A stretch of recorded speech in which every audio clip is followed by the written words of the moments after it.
योगेन चित्तस्य पदेन वाचा मलं शरीरस्य च वैद्यकेन योपाकरोत्तमप्रवरं मुनीनां पतञ्जलिं प्राञ्जलिरानतोऽस्मि।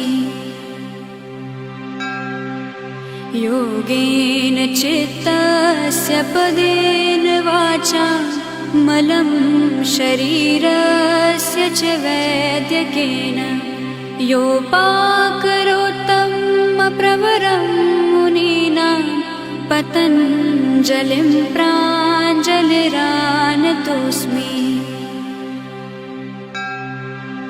योगेन चित्तस्य पदेन वाचा मलं शरीरस्य च वैद्यकेन योपाकरोत्तमप्रवरं मुनीनां पतञ्जलिं